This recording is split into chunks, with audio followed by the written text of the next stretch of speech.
Hi, I'm Patrick, and I'm an unproductive piece of shit. But anyway, here we go, bitch!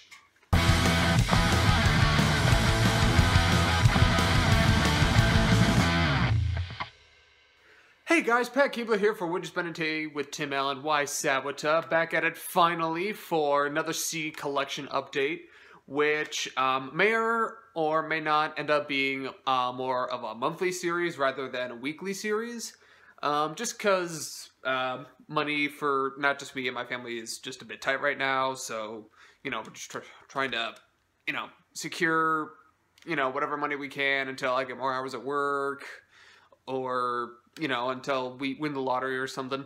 But anyway, yeah, so I got some new CDs here for you guys that hopefully you'll love. Well, I love personally. So let's get right into it. First, we have All Killer No Filler, Sum 41. Now, for those of you who watched my last update, it was either the last one or the one before that, you'll know that I actually had got the this thing called the 7 Series albums, which is this album essentially, but it only has like 7 songs off of it, which I think is just just completely insane. But then again, I guess I didn't really read my Amazon order right, or I don't know, or maybe they just sent me something different, I don't know. But either way, this is the real full All Killer album, which I really, really love. One thing I really like about this album is the first song, Introduction to Destruction, is just kind of just like this narrative, which is it's kind of like ominous in a way. It's just kind of introducing the album. I don't think there's lyrics for it in the little thing here. But, oh yeah, really weird thing that happened. So this is the front cover of the CD case. This is the back. It actually came this was actually facing out, like, if I can... So it was actually facing out like this instead of like this. Which was really weird. I don't know why they did that. Maybe it was just like a thing that the person who just previously owned it did and just forgot. It's whatever. I really don't mind either way. But yeah, really love this album. Let's see, what I really love Fat Lip, and what was the other one? Oh, Summer. Yeah, really enjoyed this album. Those songs too, not album. Blah. But, yeah, In Too Deep, I mean, it's an okay song. Lex hates it, but, I don't know, I mean, it's okay. It's not my favorite, but, it's still decently good. Anyway. Also, bear with me, I've kind of been a little bit sick for the past few days, so if you see me coughing or sniffing throughout this video, I've been sick, and that's why, so I apologize in advance, but I'm kind of a little bleh. Alright, and next album that I have for you guys is Sum 41, Does This Look Infected? Their second album, I believe. So, yep. Yeah, I'm pretty sure it's their second album. I have to Google it later. But, yeah, so far, this is definitely my second favorite Sum 41 album, obviously next to, Chuck, which I already have. Really love that album. It's kind of a little bit experimental, but it still has like that punk root that they were kind of going for when they first formed. But yeah, really, really love this album. But what I really don't like is that you pull this out, and there's the back of it. It's the little dust cover. There's no lyric sheet or anything. It's just this.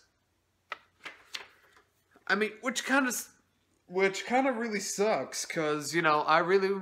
Like, sometimes, I mean, it's not that I don't know the lyrics. Well, I mean, it kind of is. But at the same time, that's just really what I expect out of something like this. But I guess now I'll just have to Google it. Well, then again, I'll probably Google, anything anyway. So, yeah. Really big fan of this album. Let's see.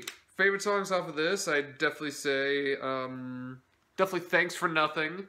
The Hell Song. And, what was the other one? All Messed Up. All are probably my top 3 picks off of this album. But, actually, interesting, story about this, album. Well, the album cover, more likely. So, I tried So I first listened to Sum 41 when I was like maybe 6 or 7 years old, I think, maybe. And I think one of their songs, I think Into Deep, that was in Cheaper by the Dozen, I think. Or something like that. And at the time, I really liked that song, but, you know, now it's just kind of like, it's okay. But, yeah, so I went on to, like, iTunes, or, like, the beta version of iTunes back in the day, back in, like, 2002, 2003.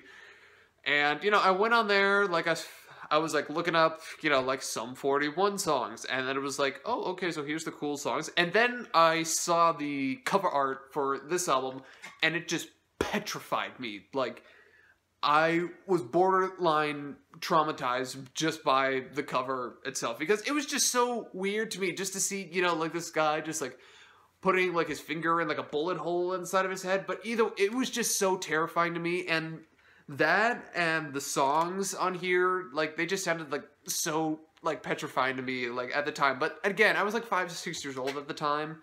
So, you know, I probably should have started off a little bit lighter than that. But, you know, now I look at it and it's like, oh, okay, whatever. But to, like, 6-year-old Pat, it was like, ah! Yeah, that's a good, you know, thing. Representation. Alright, and last CD that I got for you guys is Rise Against, Revolutions Per Minute. This actually completes my, my Rise Against part of the CD collection, or at least until they release a new album. And I wouldn't say this is my all-time favorite album.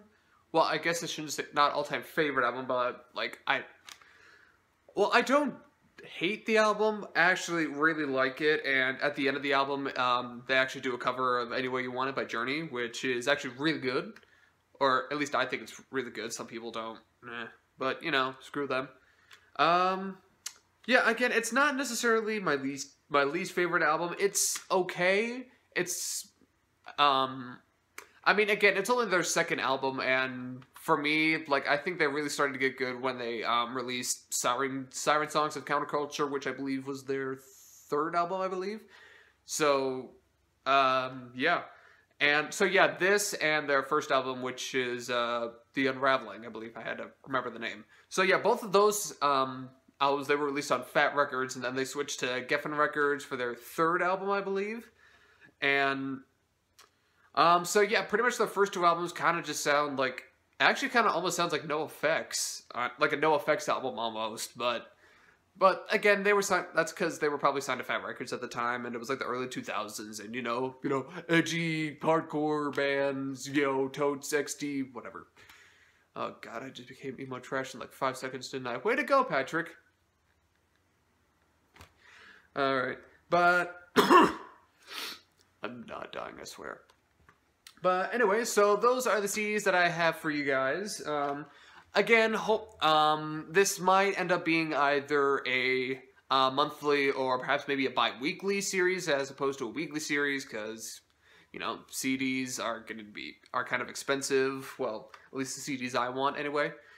But yeah, hopefully it'll be fairly more regular, and I do want to get more CDs for you guys. It's just, you know, again, they're really expensive. Money's very tight for me right now. I'm kind of had to do a lot of things to, like, well, that makes me sound like I, like, was a prostitute just to get rent money. I'm not, like, either way, okay, I'm gonna stop right there before I dig myself into a bigger hole. Anyway, if you like the video, make sure you leave a like.